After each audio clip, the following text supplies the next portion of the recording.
My son, Leo, came home from the fifth grade looking very confused. Dad, he said, Mrs. Higgins told us today that there is absolutely zero gravity in space. She said that's why astronauts float like they're in a swimming pool.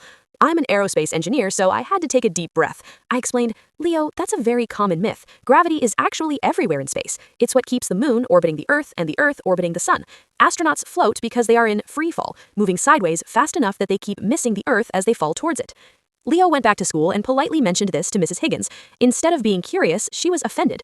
Leo, she snapped in front of the whole class, I have been teaching science for 15 years. If there were gravity in space, the satellites would fall down and hit our heads. Please don't disrupt the lesson with imaginary facts.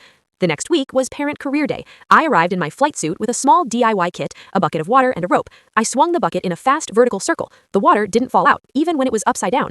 The water wants to fall, I explained to the wide-eyed kids, but its forward motion keeps it pressed against the bucket. This is exactly how the International Space Station stays up. Gravity is pulling it down at 90% of Earth's strength, but it's moving so fast sideways that it stays in orbit. It's not zero gravity, it's microgravity because of freefall.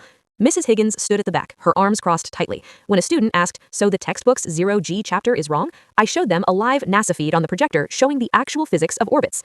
That evening, Leo's homework came back with a note, please stick to the curriculum. However, the following month, the school board announced an update to the science materials. Mrs. Higgins still doesn't wave to me at the drop-off zone, but Leo now carries a telescope to school, knowing that even teachers can sometimes be wrong, and the truth is worth searching for.